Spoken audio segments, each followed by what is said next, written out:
buenos días a todos a esta nueva charla EMAS.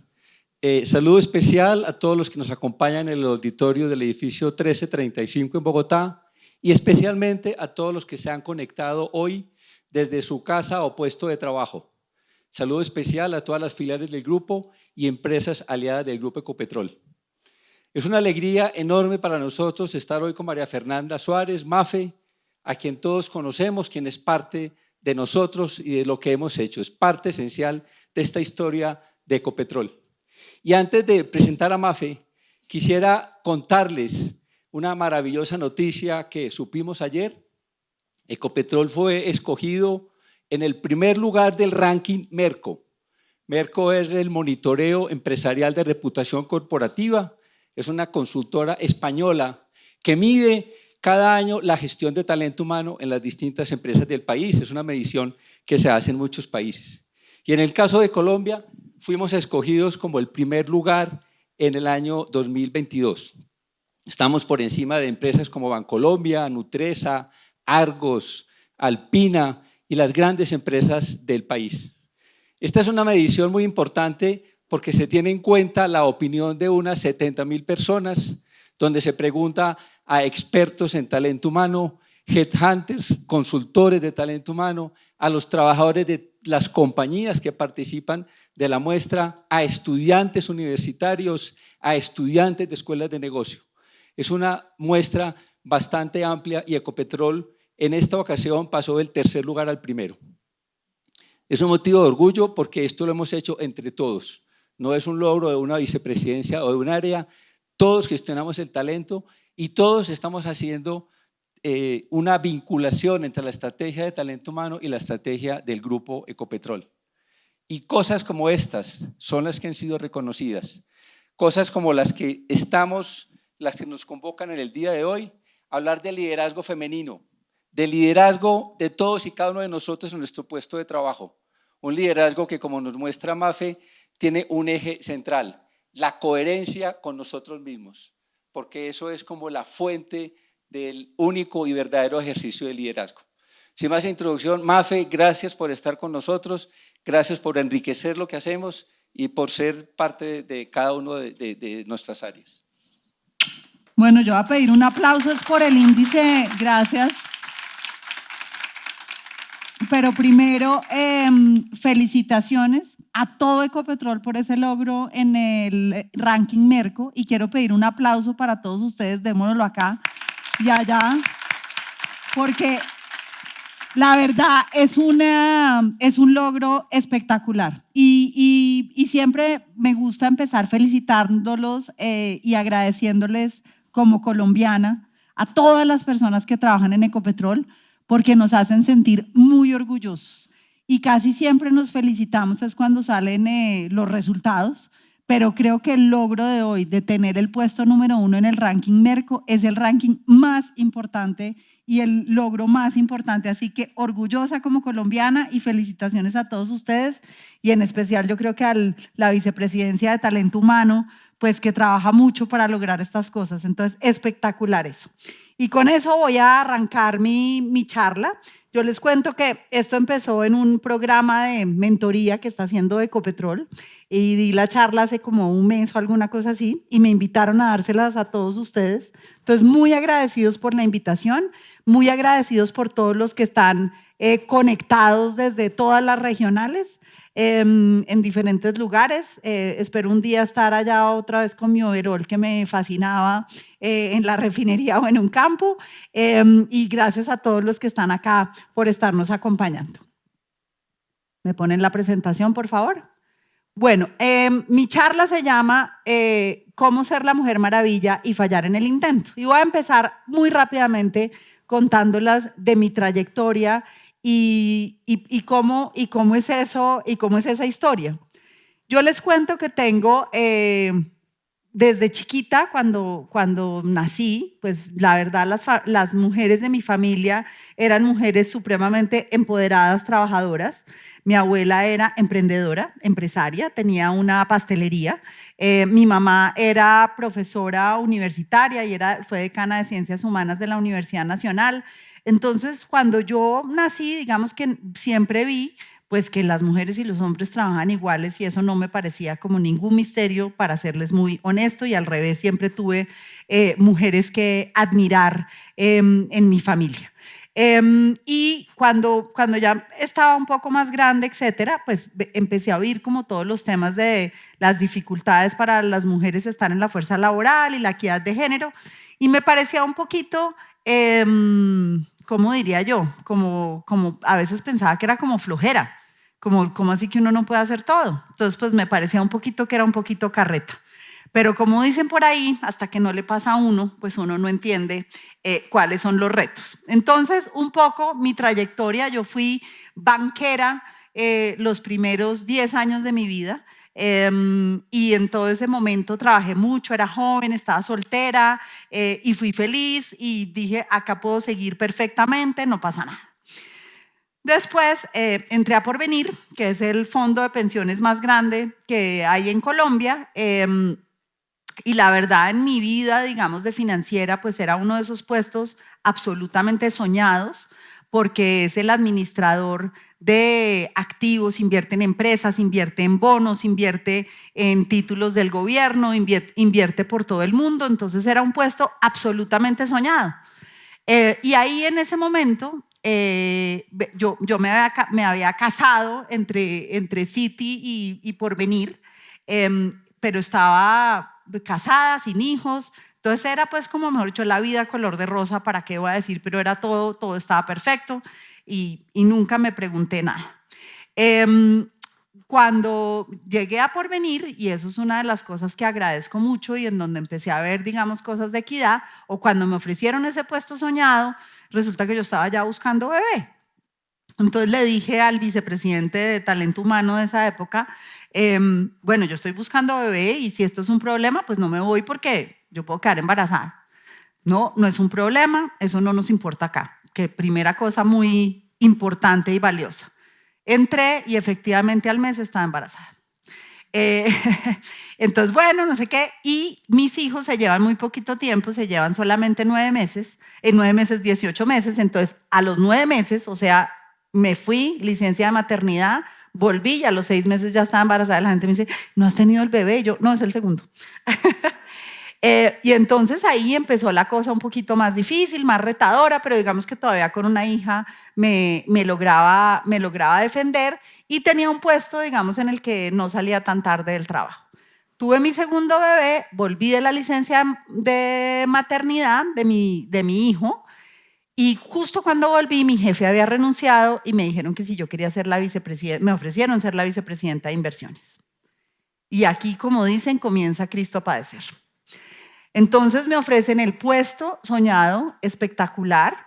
Yo estoy con una hija de en ese momento 2 años y un bebé de 3 meses. ¿Adivinen qué dije? No quiero. No es el momento, no es el momento. Y ahorita van a ver que nunca es el momento. Entonces, afortunadamente en esa época, y esto es algo que valoro mucho porque siento que gran parte de lo que he sido afortunada es que he tenido muy buenos jefes, todos hombres, todavía no he tenido ninguna jefa mujer, y los jefes siempre me han empujado, y eso es otra cosa muy importante para jefes, hombres y mujeres: siempre empujen, no dejen que las mujeres pongamos esa resistencia. Y me dijo, tienes que hacerlo. No te acepto un no por respuesta, organízate como quieras, vas a tener toda la flexibilidad del mundo, tú organiza tu tiempo, pero no puedes decir que no a la vicepresidencia. Yo, bueno, finalmente acepté. Mentira, nunca flexibilidad, nunca organízate como quiera, y sufrí de ahí en adelante mucho. Entonces, una de las cosas, digamos, que pasó en ese momento, en el 2010, es que me tocó la crisis financiera del 2008, cuando casi se quiebran los bancos americanos. Trabajaba muchísimo y en la medida en que mis hijos empezaron a crecer, que fueron al colegio, que había un montón de actividades en el colegio para hacer con mis hijos, y que el trabajo se puso bien retador, pues empezó a pasar que yo llegaba tarde, empezó a pasar esta situación, digamos, que empezó a generarme bastante presión. Y yo en ese momento, pues lo que quería era ser la Mujer Maravilla, quería ser la mujer perfecta.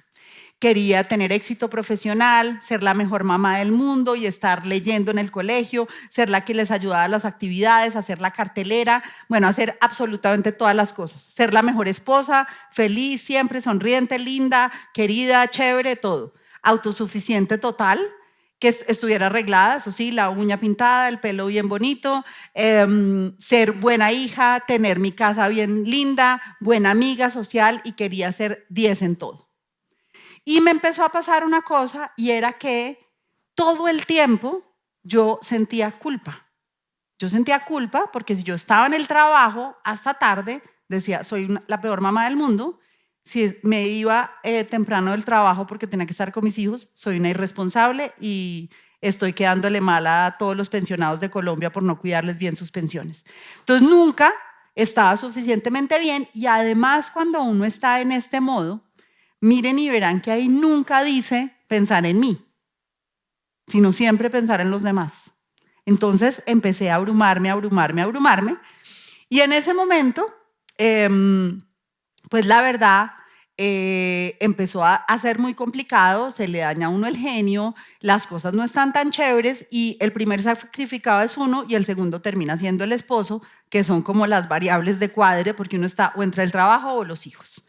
Entonces empecé a tener una crisis matrimonial en donde dije, bueno, acá voy a tener que escoger porque o termino sin matrimonio o si sigo a este ritmo y tenía todo el tiempo esa culpa.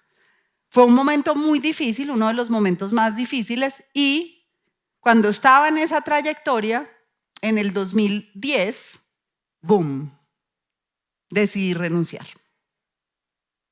Y decidí renunciar y la Mujer Maravilla que pensaba que era perfecta y que podía con todo, no pudo con todo. Y no pude con todo y dije, me voy a tomar un tiempo. Yo renuncié a ese momento y dije, se acabó mi carrera. Me acuerdo que mi jefe decía, no te puedo creer que te vas a ir a la casa. Mis compañeros de trabajo me decían, te vas a enloquecer. Y yo, probablemente. Lloré mis ojos como si hubiera enviudado. Porque que me quitaran el trabajo era una cosa horrible para mí. Pero dije, voy a ensayar a ver pues, qué es lo que se siente esto sin trabajo. Y en ese momento entonces dije, bueno, voy a ensayar a ser mamá de tiempo completo y a dedicarme a mi casa de tiempo completo. Nunca se me va a olvidar un momento en el que me metí entonces, yo renuncié, yo trabajé hasta septiembre del 2010. Me acuerdo todo como si fuera ayer. A la primera semana después de que ya no trabajaba, yo decía, ahorita deben estar en comité de inversiones, ¿qué habrá pasado con esto? Me provocaba escribirle a mi equipo y decirle, ¿cómo va esto? No, yo todo el tiempo pensaba en el trabajo, pero era así. Bueno, y después llegó el comité de diciembre, que es el evento del show de Navidad de los niños. Pues yo digo, pues yo estoy en estas, pues tengo que ser del comité del show de Navidad. Entonces me metí al comité del show de Navidad. Y íbamos a hacer unas Navidades internacionales para ver cómo se celebraba los fines de año y las Navidades alrededor del mundo. Y al curso de mi hija le tocó un dragón chino. Bueno, reunión para cómo vamos a planear el dragón chino. Listo, reunión para cómo vamos a hacer planear el dragón chino. Yo me fui a la reunión a planear el dragón chino. Duramos 3 horas escogiendo 4 colores de tela y yo me iba a enloquecer.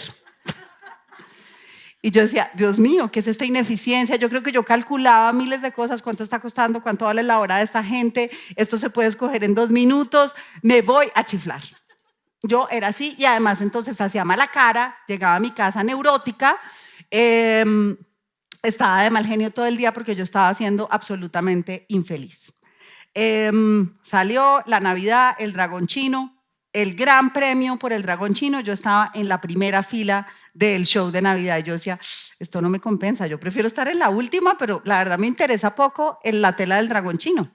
Y respeto mucho a los que lo hacen, pero no me identifico con eso, sinceramente no me identifico con eso. Leí, fui a todos los cumpleaños habidos y por haber, y en ese momento, en ese proceso, pues dije, tengo que ser un poco más sincera tal vez conmigo misma e incluso con mi familia, y la verdad es que mi familia es muy importante, pero esto no me llena. Y esto no me llena y digamos que mi primer descubrimiento es, la verdad, yo fui menos buena mamá durante ese tiempo que cuando estaba trabajando por una sola razón, y era porque yo no estaba feliz. En los otros podía ser que yo llegara, que tuviera poquito tiempo, pero el tiempo que tenía era un tiempo en donde yo les entregaba todo con toda la felicidad porque yo estaba feliz. Entonces llega, digamos que un poco, mi segundo ciclo. Por cosas del destino, y como digo yo, hay un gran filósofo, por eso me gusta, que se llama Kung Fu Panda, que en esa época eran todas las películas que uno veía, que dice que muchas veces uno encuentra su destino en el camino que toma para evitarlo. Yo renuncié, como yo había renunciado, me ofrecieron irme al gobierno, que era algo que yo nunca en mi vida me había imaginado. Y yo, que estaba buscando el equilibrio entre la casa y el trabajo, es como el mayor desequilibrio al que uno se puede apuntar. Porque en el trabajo en el gobierno uno gana mal, trabaja mucho y tiene poco tiempo, pero es muy feliz, porque la capacidad de impacto pues es espectacular. Entonces, como ya llevaba un año, digamos, de Famipuntos, me pude dar el lujo de irme al gobierno y viene como todo otro ciclo de Ministerio de Hacienda. Estuve en el Ministerio de Hacienda 2 años y de ahí me fui a hacer una maestría en políticas públicas en Georgetown, y fue otro momento de quiebre muy bonito y muy chévere. Y en ese momento que hice esa maestría en políticas públicas, hice en la cátedra sobre todo de liderazgo y tenía que hacer un énfasis. Dije, me voy a dedicar un poco a estudiar los temas de equidad de género. Y me voy a poner un poco a estudiar los temas de equidad de género para entender más allá. Y ahí leí, vi líderes, porque dije, más gente tiene que haber pasado por esto y no puede ser que yo sea la única que no logro encontrar cómo encontrar esto. Y bueno, ahí pues uno de los momentos más felices de mi vida, haber estado en Ecopetrol. Fui absolutamente feliz, dichosa. Gócenlo, disfrútenlo, sigan impactando y sigan haciendo. El impacto que uno hace en Ecopetrol es espectacular. Es una empresa de la que todos tenemos que estar orgullosos y felices de todo lo que ha hecho, y hay que siempre, nosotros somos los que hacemos el cambio.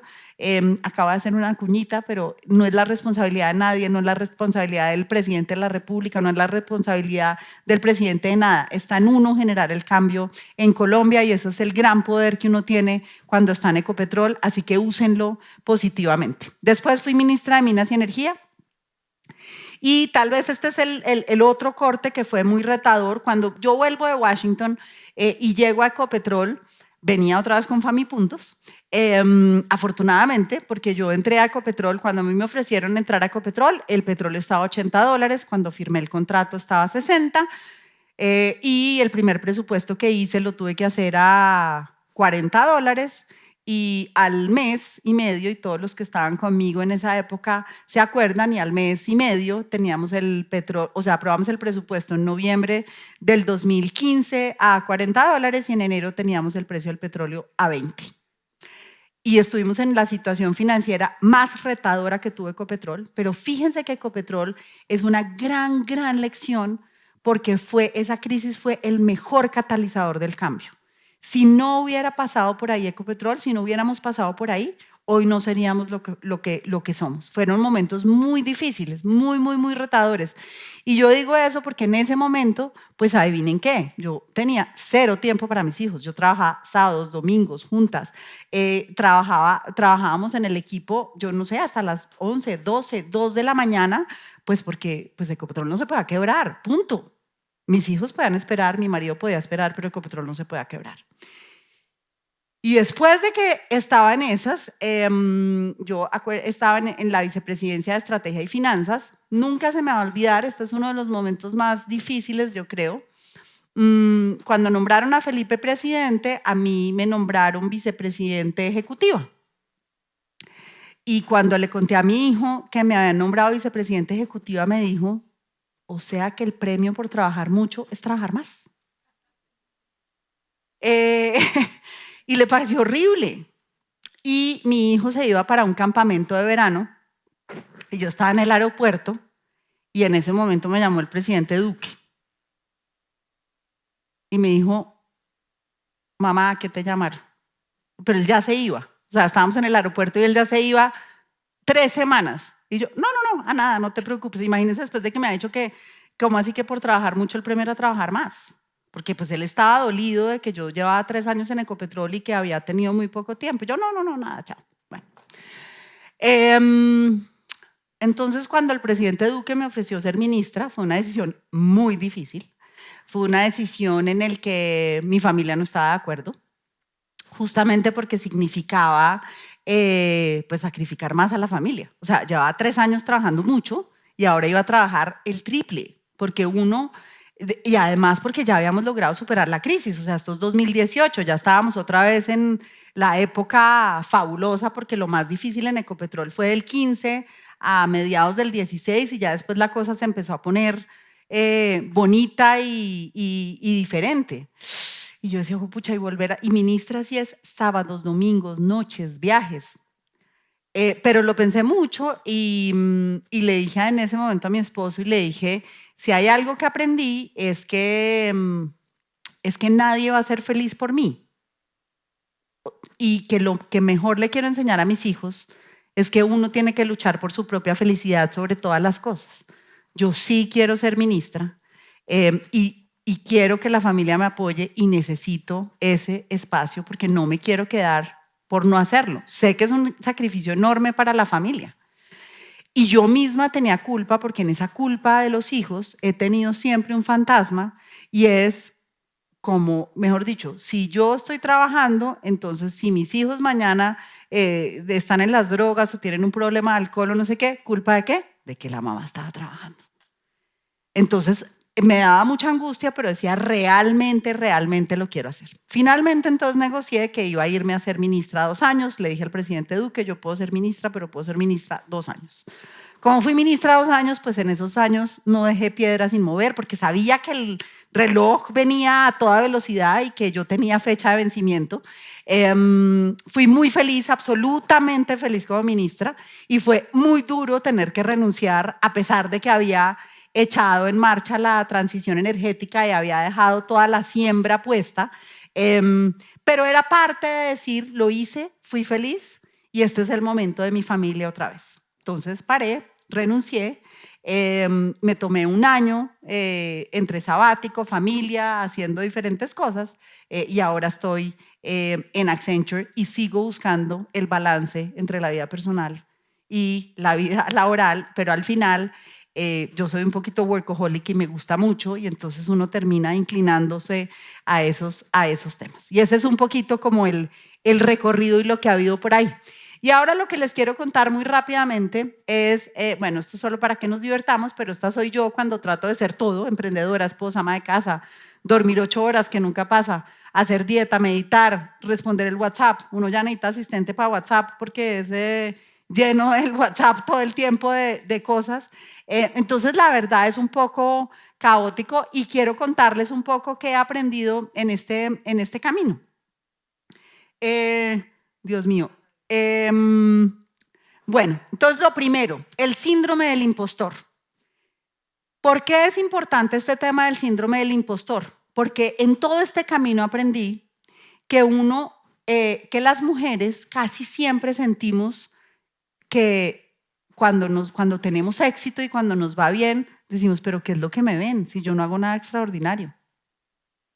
No es tan bueno lo que yo hago. ¿Será que solamente por ser mujer? ¿Será que es porque qué es eso? Y entonces como que no nos creemos nosotras mismas, y esto es muy importante que los hombres lo vean, porque no, las mujeres traemos una carga y traemos unos sesgos que los tenemos que entender, y los hombres también traen unos sesgos, es unos sesgos que tenemos como sociedad.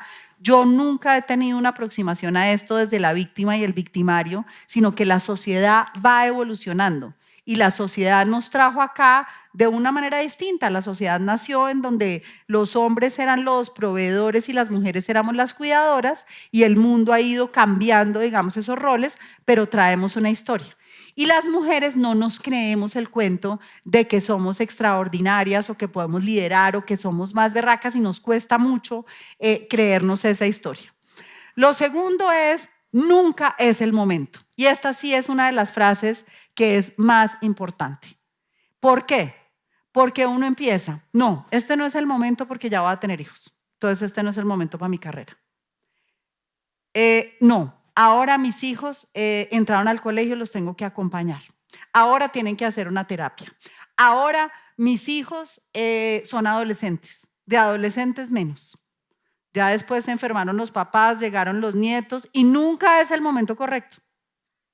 Entonces, ese es un tema en donde casi siempre estamos esperando que pasen. No, es que la vida va corriendo y el momento, y es siempre retador hacerlo al tiempo. Tremendamente retador, es cero fácil, pero siempre que uno tenga una oportunidad de crecer y que a uno le guste, ese es el momento, porque muchas veces si uno no se sube al tren, el tren pasa y lo deja. Entonces siempre es el momento correcto y siempre va a ser difícil. El otro es tomar riesgos. Esta caricatura lo que dice es: déjeme interrumpir su experiencia con mi confianza. Es lo que le dice el hombre a la mujer.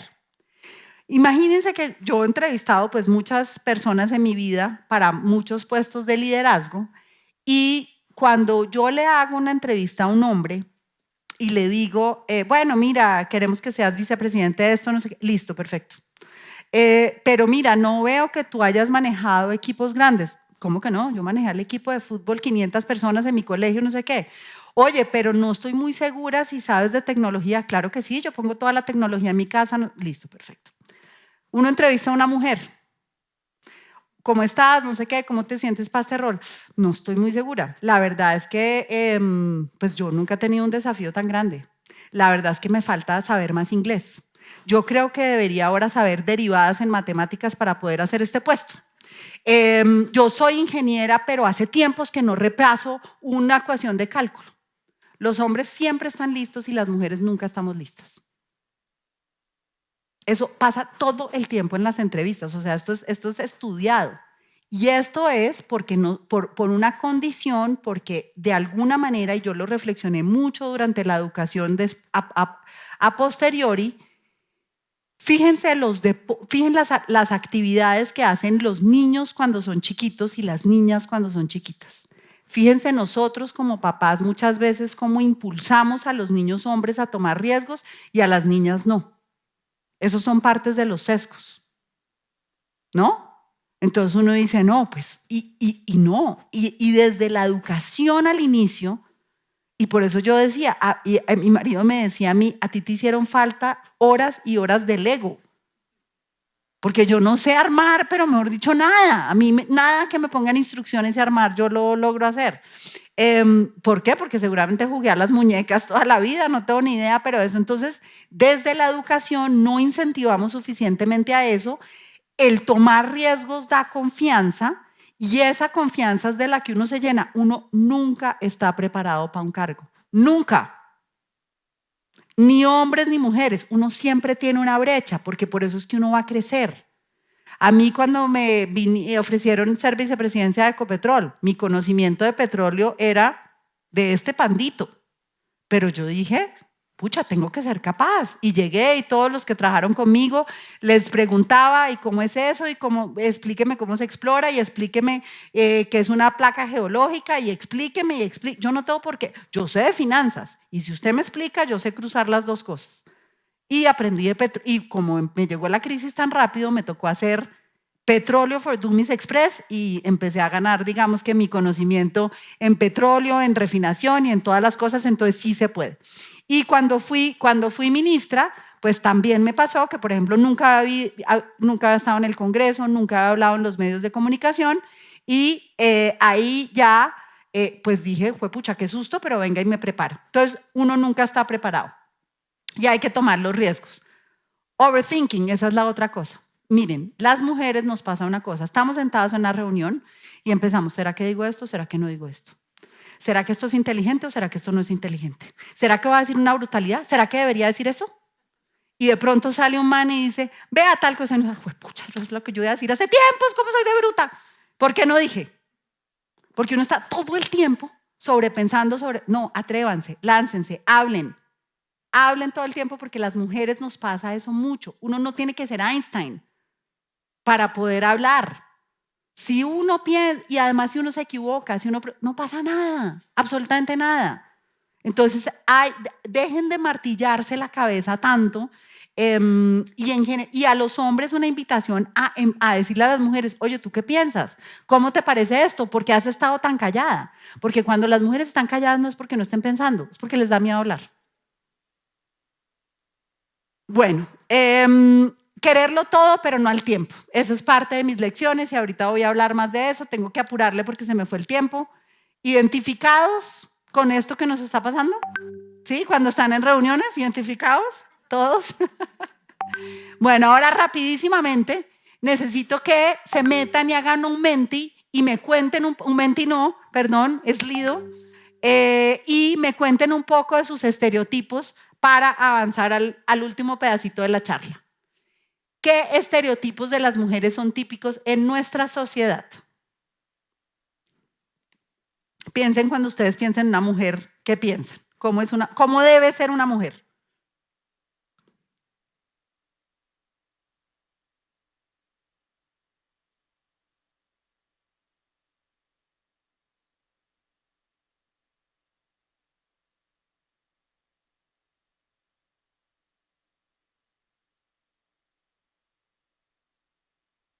Maternal, tierna, arriesgada, temerosa, frágil, tímida, diligente, cuidadora, valiente, ejemplar. Uy, ejemplar, esa sí que es una que llevamos a cuestas.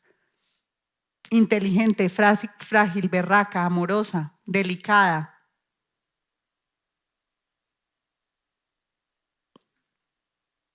Diligente, perfecta. Perfecta es una de las, miren perfecta. Las mujeres tenemos que ser perfectas. No, por eso es que no podemos tomar riesgos, porque sentimos que no nos podemos equivocar. ¿No? Uno tiene que estar así divino, no sé qué, los hombres van barrigoncitos, felices, mandando.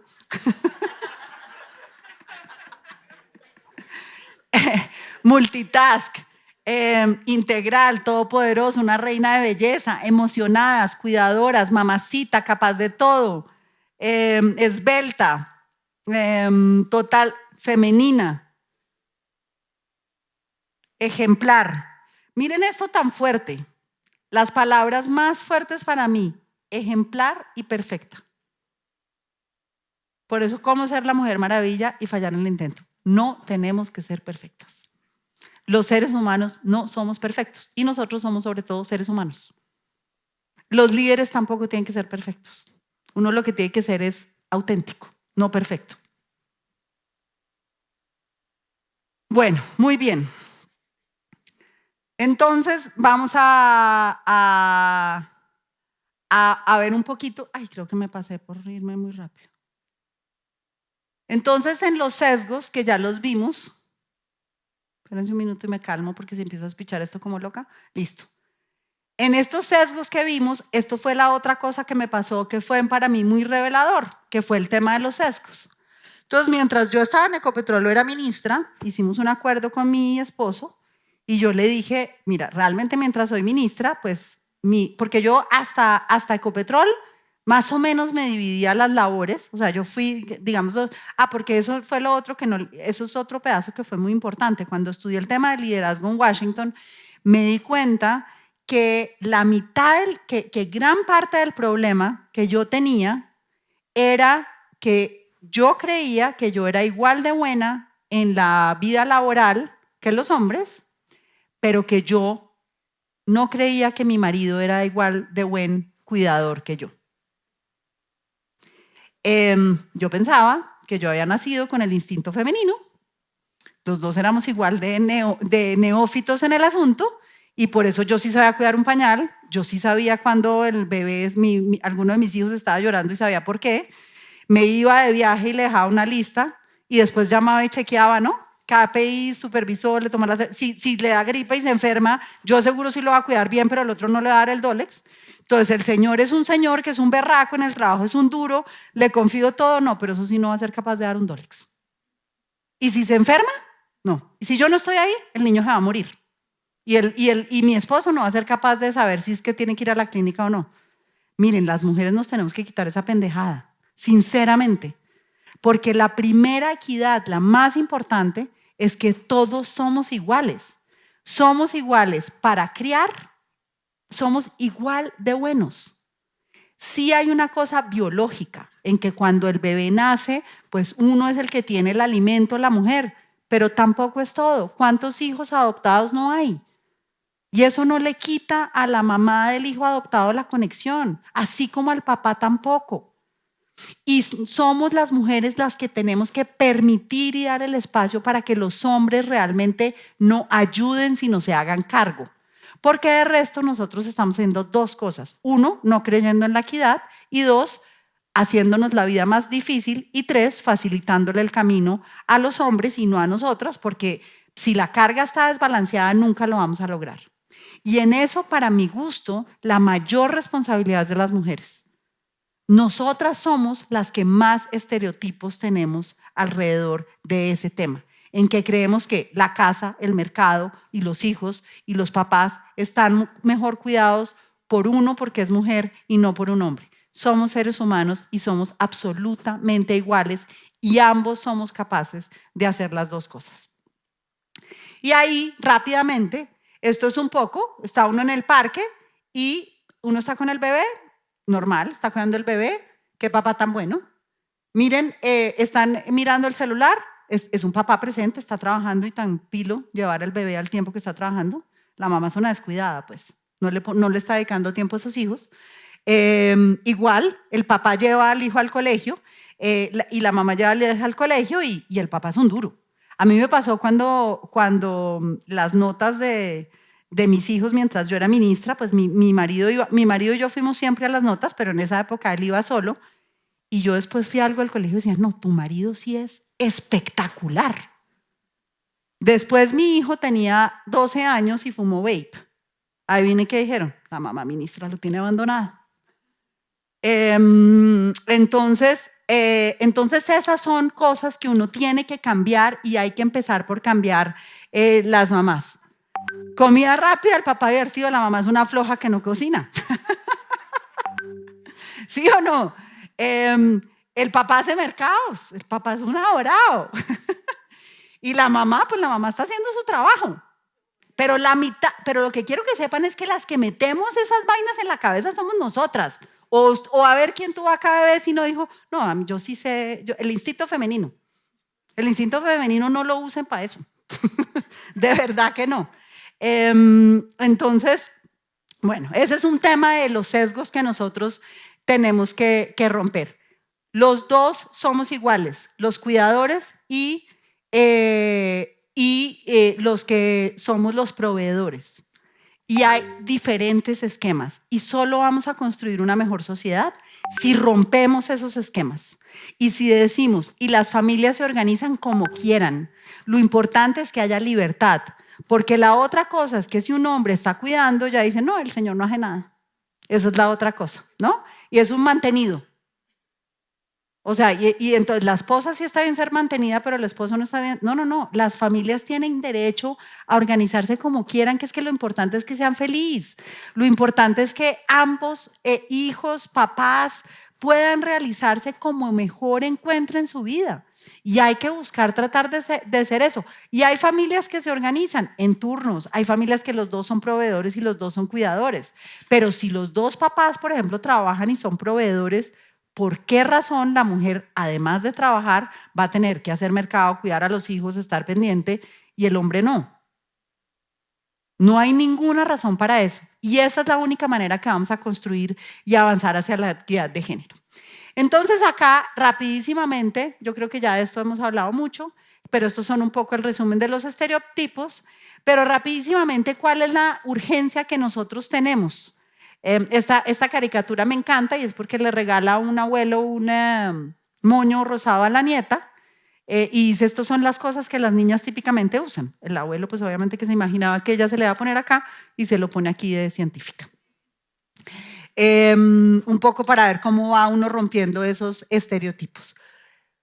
¿Cuál es el gran problema que tenemos y por qué para mí el énfasis en el cuidado, en que la verdad no vamos a ser una mejor sociedad, salvo que todos creamos que todos somos iguales para todos?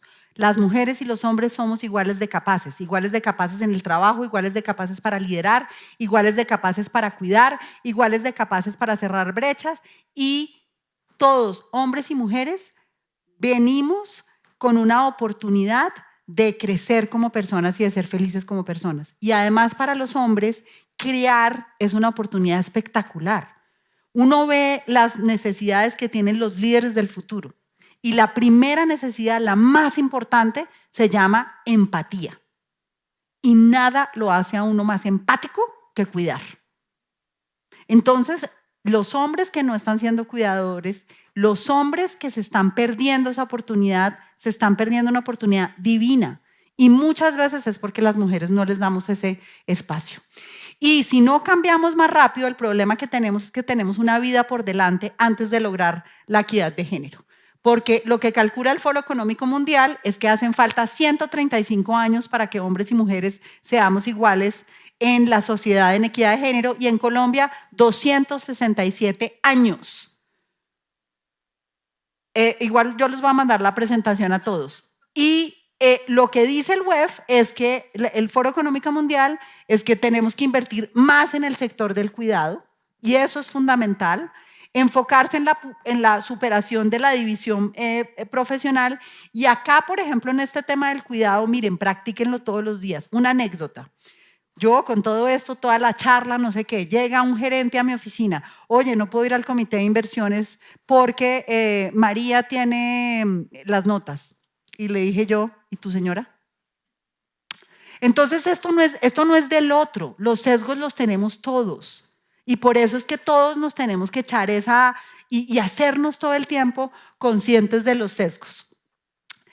Contratación, esto es lo que dice un poco de cuáles, pero yo creo que ustedes han visto mucho que no solamente es porque construimos una mejor sociedad, sino porque además mejoramos en las empresas. ¿Y por qué mejoramos en las empresas? Porque es que la vida es de hombres y mujeres. Y si las decisiones la toma una mesa en donde solo hay hombres, pues dejaron al 50% de lo que pasa en la vida por fuera de la decisión. Y así como y la diversidad no es solo hombres y mujeres, la diversidad es diferentes razas, personas de diferentes regiones, personas de diferentes partes del mundo, diferente orientación sexual, diferentes disciplinas. Toma uno mejores decisiones cuando hay un sociólogo, cuando hay un ingeniero, a cuando es una mesa solamente y por ejemplo ahorita con el tema de las redes sociales, el tema de las ciencias sociales es fundamental y cada vez en las decisiones va a ser eso más importante. Entonces, porque se toma decisiones con un espectro más amplio de información, es porque hay mejor desempeño financiero y a las empresas que tienen más equidad de género les va mejor. Bueno, muy bien. Nosotros acá, me voy a saltar, pero en Accenture, pues nosotros queremos llegar a la equidad de género en el año 2025 y esa es nuestra meta. Entonces, en eso estamos súper enfocados y lo practicamos todos los días. Pero yo quiero, antes de pasar y esto es un poco como todas las acciones, en donde yo creo que las acciones que hace Ecopetrol también son muchos, pero yo quiero pasar rápido para dar tiempo de preguntas a lo que ha logrado Ecopetrol. Y esto es algo de lo que tenemos que estar muy, muy, muy orgullosos. En el 2000, yo creo que pasó la crisis, yo la verdad en el 2015, 2016 la equidad de género me tenía sin cuidado porque teníamos que salvar Ecopetrol. Y si tomabas decisiones hombres o mujeres, no, la verdad en ese momento no me ocupaba de eso.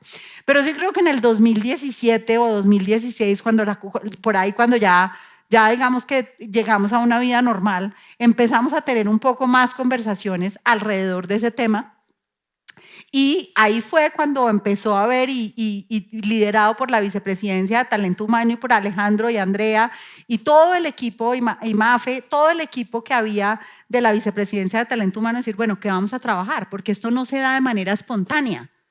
Hay que hacer acciones para que esto pase. Y eso se llaman sesgos positivos y cosas que uno dice, o sea, cuando uno sabe que uno parte de un lugar de desigualdad, cuando la fuerza laboral no es igual, cuando las posiciones de liderazgo no es igual, haciendo lo mismo no vamos a alcanzar resultados distintos. Y desde ese momento, Ecopetrol ha emprendido un camino que ha sido espectacular, impresionante, y yo creo que es parte de lo que se refleja en ese índice de Merco hoy, y quería compartir con ustedes y felicitarlos sobre todo por lo que han logrado, porque hoy en día hay 21% de las mujeres en las juntas directivas del grupo son mujeres. Yo creo que en esa época había prácticamente, no sé, 1 o 2, pero era muy poquito. Y miren el avance que hemos tenido desde el punto de vista de equidad de género en el grupo Ecopetrol, en Ecopetrol y en reclutamiento. Esto es en la fuerza laboral. El avance es absolutamente impresionante en solo 3 años. Entonces, la buena noticia para Ecopetrol es que hay absolutamente conciencia, hay acciones afirmativas para poder cerrar esta brecha, y que parte de lo que necesitamos hacer es que todos tengamos mucha mayor conciencia de los sesgos que tenemos, de las barreras que las mujeres tenemos, porque muchas de las veces cuando las mujeres decimos que no a un puesto de liderazgo, pues hay que llenar ese puesto con un hombre porque no hay más y punto, y esa oportunidad se perdió. De cómo tenemos que tener esquemas de flexibilidad, de vida, bueno, todo lo que hablamos ahorita, pero la buena noticia es que esto está avanzando de una manera absolutamente espectacular en Ecopetrol. Por supuesto que hay que seguir adelante y hay que acelerar, pero vamos en buen camino. Así que con esto voy a cerrar. Yo creo que las conclusiones para mí el tema es que la equidad de género trae oportunidades no solo para ser mejores empresas, sino sobre todo para construir una mejor sociedad y para que todos seamos mejores seres humanos, trabajando y cuidando somos seres humanos más integrales, y en la medida en que pensemos en la equidad vamos a construir una mejor sociedad, porque la gente va a ser más feliz y la gente va a buscar sobre todo lo que le gusta. Hay que hacerlo, digamos, desde el punto de vista de acciones afirmativas en todos los niveles, concientizándonos todos. Acá para mí lo más importante es no busquen la solución en el otro. La solución, no esperen a que vengan las políticas que digan cómo se va a hacer. Háganse cada uno de ustedes cargo de decir cuáles son los sesgos que yo tengo en mi casa, cuáles son los sesgos que yo estoy poniendo en mi oficina, qué acciones puedo hacer yo, y ojalá ahorita cada uno cogiera un papel y pensara, voy a hacer 3 cosas que contribuyan a la sociedad a cerrar la equidad de género. No es que voy a ir a trabajar en una fundación. Ustedes lo pueden hacer desde su casa, desde su trabajo o desde cualquier lugar en donde interactúen. Por ejemplo, cuando alguien en una reunión o alguien en una casa dice alguna cosa que es un sesgo y que cierra, señalarlo de una manera amorosa. Mira, cuando tú dices eso, la verdad estás generando un sesgo y estás profundizando esa brecha. Enseñarle muchas veces a las mamás, a las abuelas, a decir, no, pero ¿por qué a ella le vas a decir que tienes que jugar con muñecas o que se tiene que vestir de rosado? O el otro, si se quiere poner una camiseta rosada, entonces ya le va a poner un sesgo que es que le gustan, que es que si será que está bien ubicado en la vida. Entonces tenemos que romper un montón de esos, hay que hacerlo amorosamente. Yo no creo no es que no crea, pero como mi problema no ha sido de ser víctima, porque siempre estaba impulsado por mi papá, por mis jefes, por todo, pero creo que es más de que llegamos aquí a este lugar, pero que nos encarguemos nosotros y nosotras. No es un problema de los hombres, es un problema de todos como sociedad. Y tampoco el tema de equidad de género es un problema de las mujeres. Eso es muy importante, porque uno dice una charla de equidad de género, todo el auditorio mujeres. No, esto es la sociedad. Y queremos es crear mejores hijos y crear mejores personas. Romper moldes y paradigmas y mayor participación de los hombres en la crianza. La equidad está a cargo de todos, se practica a diario y en todo lugar, que es lo que les dije.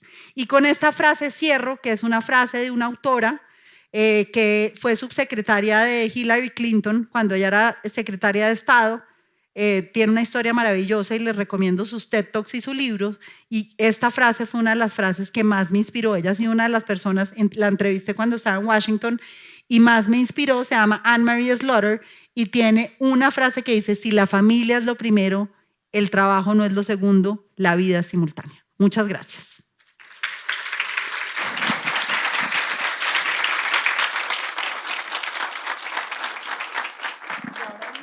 Bueno, Mafe, muchísimas gracias y a todos muchísimas gracias por su participación.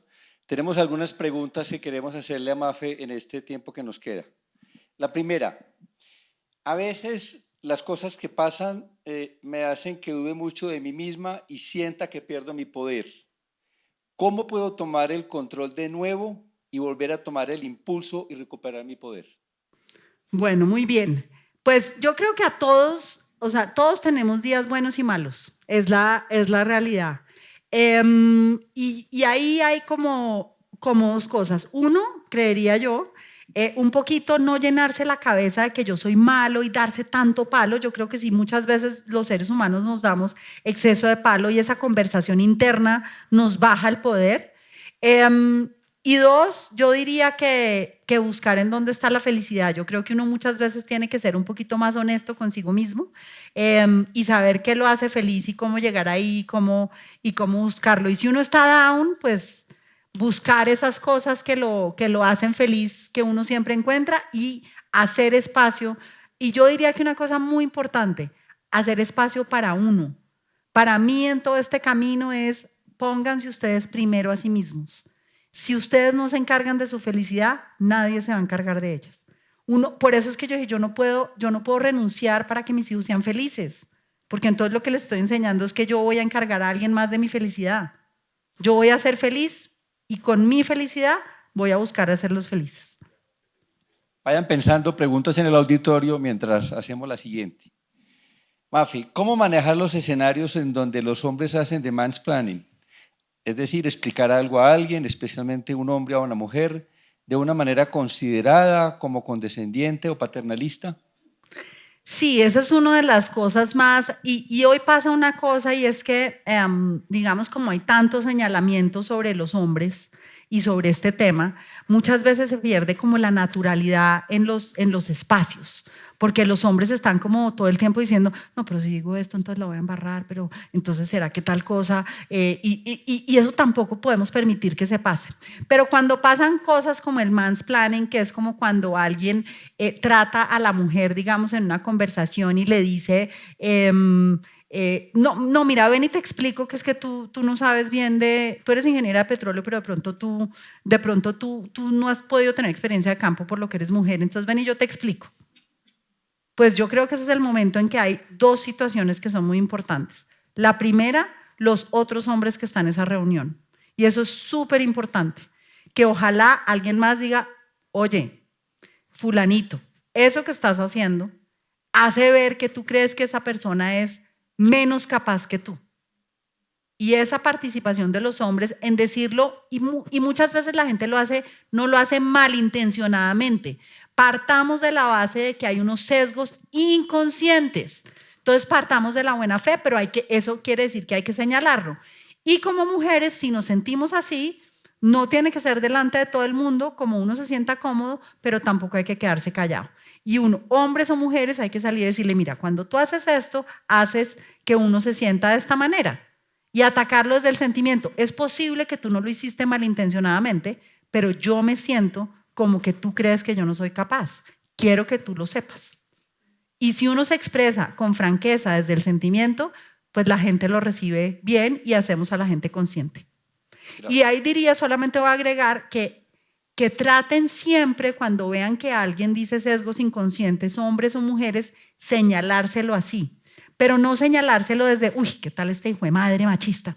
No necesariamente, porque lo que les digo es, y las mujeres somos súper machistas, y muchas veces es porque tenemos un montón de historias, sesgos inconscientes, amorosamente y cándidamente vayan y se lo señalan y le explican a uno cómo se siente cuando eso pasa. ¿Tenemos alguna pregunta en el auditorio?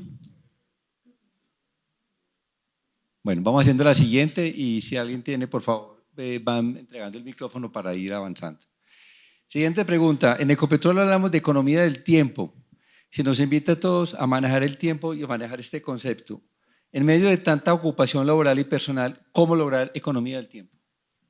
Bueno, pues yo les diría que es lo que llevo buscando toda mi vida y no lo he encontrado. Entonces, el que encuentre el secreto, bienvenido. Pero diría que en general cuando uno lee, pues uno lee algunos tips y mentiras y he avanzado en unas cosas, no voy a darme tan duro. Y es buscar espacios y cosas que a mí me gustan así, reservarlo para mí y ponerlo así. Entonces, decir, hay cosas, hay espacios que son para mí, quiero para mí, y los bloqueo en la agenda como si fuera una reunión con mi jefe.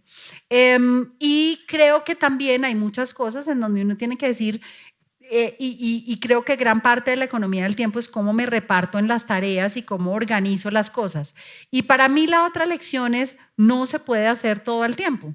Siempre hay un sacrificio, o sea, mientras yo fui ministra tuve que dejar de crecer, de ver crecer a mis hijos y me perdí la primera fiesta de 15 de mi hija.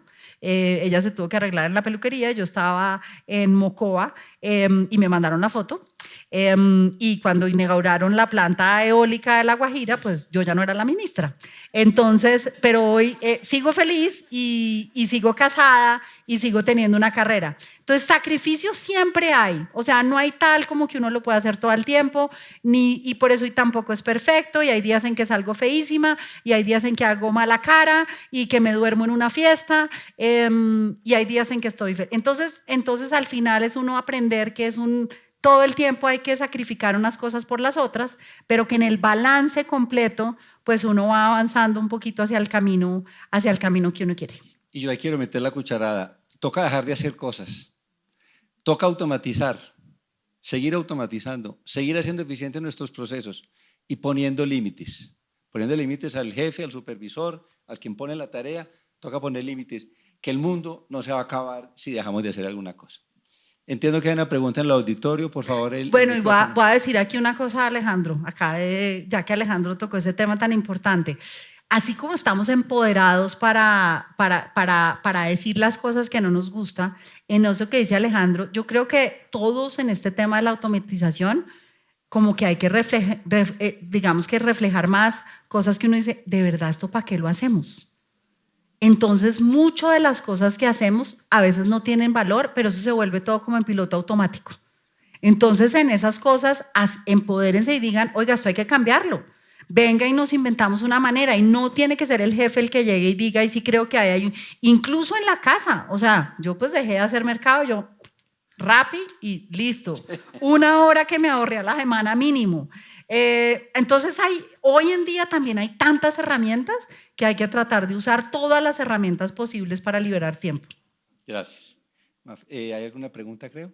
¿O Juan Carlos? Doctora María Fernanda, buenos días. Gracias Mafe. Muchas gracias. Interesante la charla. Quiero hacerle una pregunta. Nosotros los hombres, porque pues vemos que hay muchas mujeres conectadas a esta charla, pero nosotros desde nuestro rol como hombres en el hogar, vemos ahora con esta presentación que las mujeres tienen la cabeza en miles de cosas en el día a día. Su trabajo, el colegio, el hogar, bueno, muchas cosas, más cuando van manejando. ¿Qué consejo para nosotros los hombres desde nuestro rol en el hogar para entender un poco más a las mujeres y tener como una mejor conexión, un mejor diálogo con ellas y poder entender su día a día? Porque muchas veces nosotros no somos conscientes de lo que ustedes como mujeres llevan día a día. Muchas gracias. Pues primero te agradezco mucho esa pregunta, me fascina.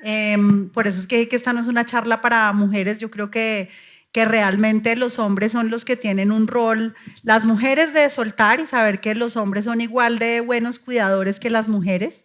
Y los hombres, yo diría que lo primero es empezar a disfrutar el cuidado y la crianza, porque es que es delicioso. Uno de mujer vive conflictuada porque uno también quiere estar cuidando y gozándose la casa, porque es muy rico y muy satisfactorio. Entonces, en la medida en que los hombres digan, me voy a gozar un partido de fútbol con mis hijos, yo me voy a encargar de los deportes, pero yo me voy a hacer cargo. Hagamos una cosa, yo me hago cargo del mercado el próximo mes. Y ahí, para ese consejo particular, yo diría, siéntense en su casa y digan, yo me voy a hacer cargo de principio a fin y me gustaría hacer esto, o en qué cosas yo me puedo hacer cargo y podemos repartir mejor las labores. El primer sesgo que hay que acabar es la palabra ayuda. En la casa, si uno es una pareja, uno es un equipo. Y somos iguales. El hombre no es el asistente de la mujer. Y por eso el hombre no ayuda. La mujer no es el asistente del hombre. Son un equipo. Entonces, repártanse, tengan las conversaciones con sus esposas. Muy importante los hijos en ese consejo que tenemos que hacer los hombres. Empoderen a las mujeres. Miren, yo le agradezco infinitamente a mi marido. Imagínense que yo soy pésima, tengo cero coordinación motriz. Me decían Robocop en el colegio. Entonces, cuando mi hija empezó a hacer deporte, uy, no, se va a caer, no sé qué, pues porque yo no, el sesgo, ¿no?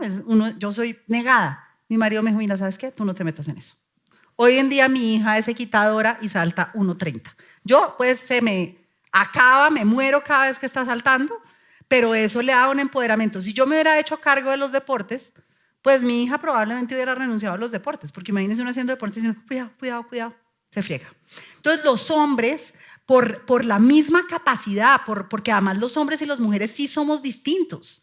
Y yo, por ejemplo, digo, yo nunca he dejado de ser femenina, no me gusta arreglarme, me gusta tanto. Los hombres tienen otra cantidad de cualidades y por eso lo que hay que hacer es auténticos. Y esa autenticidad y todo el poder que tienen los hombres, transmitírselo a los hijos y ponerlo al servicio del cuidado, genera unos efectos muy poderosos en los hijos. Y muy poderosos si además ustedes conversan con sus compañeras de trabajo, con sus jefas, con sus subalternas, con sus esposas, con sus hijas, con sus hermanas, oiga, ¿cómo podemos hacer esto distinto? Ese sería mi consejo para los hombres. 2 preguntas más y nos toca ir terminando. Ojalá pudiéramos quedarnos más tiempo, pero no podemos. Mafi, ¿cómo manejaste los reclamos de tus hijos o manejas, si se siguen presentando, cuando te dicen que trabajas mucho? ¿Por qué trabajas tanto, mamá? ¿Por qué nos dejas solos? Pues esos son los momentos más difíciles y no dejan de serlos y eso, por ejemplo, me ayudó cuando era ministra porque un día fui a donde mi hijo, les conté que fumó vape y fui a hablar con él y me dijo, ¿tú para qué me dices si tú ni estás ni sabes lo que me pasa a mí? Entonces eso no va a dejar de pasar, es muy duro y los hijos sí quieren que uno esté más presente. Y yo diría que lo que hago es balancear. Entonces, cuando renuncié a ser ministra, pues me dediqué a ser chofer. ¿Por qué? Porque chofereaba a mis hijos todo el día. Que quiero que me lleves a donde fulanito, que llévame a tal parte, que llévame a jugar fútbol, llévame a comer a McDonald's, llévame a tal. Y en esos momentos volví, hice una inmersión. Y por eso es que yo he encontrado mi equilibrio un poco así. Y la segunda manera es teniendo conversaciones muy francas y honestas con ellos. Sobre todo, pues ya que están en esta edad, pero desde chiquito y cuando les conté esto, les dije, miren, cuando estábamos en Washington, que fue como mi proceso de descubrimiento y de mayor entendimiento, y volvimos y yo empecé a trabajar en Ecopetrol, yo les dije, miren, yo les tengo que explicar, esta es la mamá que soy, esta es la persona que soy para ser feliz. No sueñen con una mamá que esté tiempo completo, ni que vaya a todas las fiestas, ni que organice los eventos del dragón de Navidad, porque esa no es la mamá que les tocó. Yo voy a buscar miles de maneras de compensarlos, de compartir con ustedes, de que tengamos tiempo de calidad. Y hasta hoy he logrado una cosa y es que tengo una comunicación con ellos muy franca y les he contado que esto es difícil para mí, que estoy buscando un poco mi felicidad, que necesito de ellos. Y de todas maneras tengo algo y es que tengo muy buena conversación con mis hijos, o sea, siempre sé los problemas, siempre sé las cosas. Y me pasó una vez, hay una cosa que no les he dicho, yo he hecho horas y horas de terapia psicológica para llegar acá. O sea, esto no se me fue dando así solo. Terapia, cursos, coaching, no se alcanzan a imaginar todo lo que he hecho para poder tener todo este proceso de introspección. Y en uno de esos procesos estaba con una coach en Harvard, o sea, hasta allá he llegado, y ella me dijo una cosa que fue muy poderosa. Yo creo que en esos momentos mis hijos tenían por ahí 9 años, y me dijo, hay otra cosa que te pasa a ti, y es que yo de verdad tenía todo ese tiempo esa imagen en que yo estaba trabajando, mis hijos van a ser drogadictos. Y me dijo, mira, hay otra cosa que tienes que pensar, y es que uno va viendo señales, uno tiene que tener prendidas las antenitas. Y si hay algún momento en que hay una señal en que diga, mi hijo necesita atención, mi hijo va mal en el colegio, mi hijo está con malos amigos, mi hijo está triste, siempre es una opción cambiar y siempre es una opción renunciar. Y yo siempre llevé esa opción conmigo. Entonces yo estaba muy atenta, les estaba explicando que era difícil, trataba de tener una comunicación y la segunda cosa más importante, mi marido y yo somos coequiperos. Entonces no es que mis hijos estaban abandonados. ¿Por qué creemos que si hay una mamá a cargo y el esposo está trabajando, los hijos sí están bien? Pero si el papá está a cargo y la mamá está trabajando, entonces los hijos no están bien. Eso es un sesgo y una preconcepción. Mi marido trabajaba, pero mi marido tenía más flexibilidad y por eso él se hizo a cargo en ese periodo. Yo no me dejaba sentir culpable. Entonces yo diría conversando, diciéndoles la verdad y manteniendo todo el tiempo las antenas, pero los reclamos siempre llegan. La culpa, pues yo no dejo de haberme puesto triste por haberme perdido cuando mi hijo se ganó un campeonato de fútbol y vi el coso por el video, o mi hija la primera fiesta de 15. Eso nunca me va a parecer chévere habérmelo perdido, pero eso. Pero hoy, por ejemplo, veo lo orgulloso que se sienten de mí en muchos momentos, veo las personas que son, veo la conciencia que tienen, por ejemplo, sobre los temas sociales y porque yo hice muchos sacrificios y también creo que he creado mejores seres humanos mostrándole esos y mostrándole una cosa muy importante que he aprendido más recientemente y es un consejo como líderes y es que uno en las posiciones de autoridad, uno cree que uno tiene que ser infalible y perfecto. Y uno lo que tiene que ser es vulnerable. Yo soy vulnerable, yo me equivoco muchas veces, he cometido miles de errores, pero sé que siempre estoy tratando de acertar. Y en la medida en que ponga mi vulnerabilidad más presente a mi familia o a las personas con las que trabajo, construyo mejores relaciones. Les pido comprensión a los que enviaron sus preguntas por el chat, no alcanzamos a responderlas todas, nos toca ir cerrando. Vamos a cerrar con una pregunta de Carolina aquí en el escenario. Pero mándenmelas y yo se las respondo por Se las mandamos a Mafe, Listo. gracias. Gracias. Pues primero agradecerte por ser la voz de muchas. Creo que eso es como los comentarios que más hay en el chat también, porque pues no es lo mismo que uno profesional o a veces pues en roles no tan relevantes como los que tú has tenido, pues no suena igual a que cuando alguien ya que ha pasado por una trayectoria tan importante lo diga y ponga la voz de todas nosotras. Entonces primero agradecerte. En segundo lugar, pues mi pregunta estaba asociada a lo que estaban preguntando ahorita, pero más hacia los sentimientos de no solo los hijos, sino todos, ¿no? Las personas alrededor. En lo personal a mí me ocurre mucho eso, como estoy sacrificando a mi mamá, a mi papá, a mis hermanos, a mis sobrinos, a mis hijos, a mi esposo, entonces como que me lleno mucho de culpas, pero creo que la respuesta es en lo que dijiste ahorita de hablar y tener conversaciones pues muy, muy cercanas, muy sinceras y también pedir, que eso es algo que las mujeres nos cuesta un poquito mucho realmente. Entonces creo que ahí está la respuesta. Y quiero pues aprovechar entonces para hacerte otra pregunta y es, ¿qué beneficios ves tú para los hombres la equidad de género? Muy bien. Bueno, Carolina, primero, gracias por los agradecimientos en lo que dices. Y yo diría, ese pedazo que dijiste es muy importante y es pedir ayuda. Igual, así como le dije a los hombres, sentémonos y tengan las conversaciones con sus esposas, con sus jefes, con tal de cómo repartirnos mejor las cosas. También se vale decir, tengo mucho en el plato. ¿Cómo reparto mejor esto? Y por eso digo yo, háganlo siempre desde el amor, desde la comprensión que los otros no son malos, sino que muchas veces nosotros no nos encargamos de hacer conscientes de que esa es la situación que uno está cargando a cuestas. Y uno va a encontrar más gente dispuesto a que el balance de uno sea mejor si uno habla desde esa sinceridad. Y cuando uno tiene las conversaciones con los otros, porque a mí me ha pasado también mucho, mi mamá es una feminista y ha estado, pues, mejor dicho, esto, pero mi mamá me ha dicho varias veces, tienes abandonado a tus hijos. O sea, no por eso, no sé qué. También, digamos, esa conversación franca, cuando alguien le hace a uno un señalamiento, le dice, es difícil, me cuesta trabajo, más bien ayúdame, pero lo que pasa es que yo soy feliz haciendo esto. Y también muchas veces necesito trabajar porque es parte del bienestar que le voy a dar a mí y a mis hijos y a mi familia o que genera parte de un bienestar. ¿Qué beneficios tiene para los hombres la equidad de género? Muchos. Pregunta importantísima. ¿Por qué? Porque los hombres están perdiendo unas cosas maravillosas. La crianza es espectacular. ver a sus hijos ganar un deporte, acompañarlos, estar en el colegio, tener una conversación con los adolescentes, aprender de los seres humanos mientras ellos crecen. Es absolutamente increíble. Estar uno con su papá que está enfermo y acompañarlo le genera una empatía grandísima.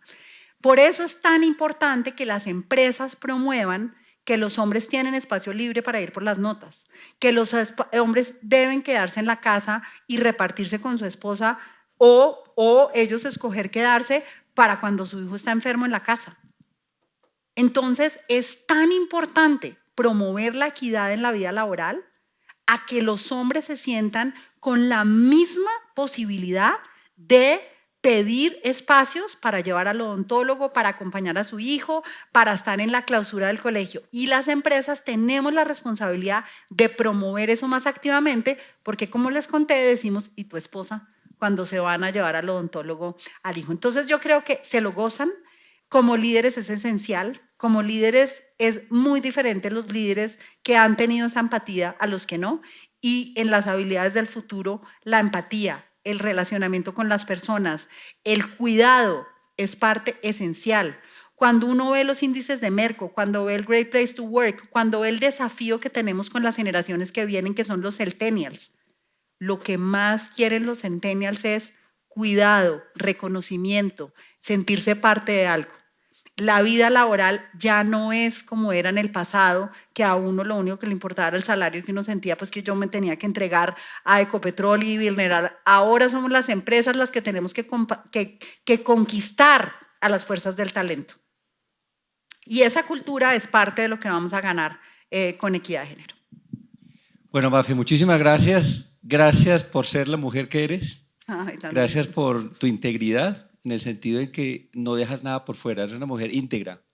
Tratas de meter en tu vida todas las facetas, siendo coherente, y eso para nosotros es un regalo. Y váyanse todos con la pregunta que Mafe nos hacía, ¿cómo podemos ayudar? Cuando alguien tenga alguna necesidad, levanten la mano, escríbanos a Talento Humano, pregúntenos cómo podemos apoyar para que todos seamos seres más conectados y más íntegros. Muchísimas gracias a todos y los esperamos en la próxima charla EMAS.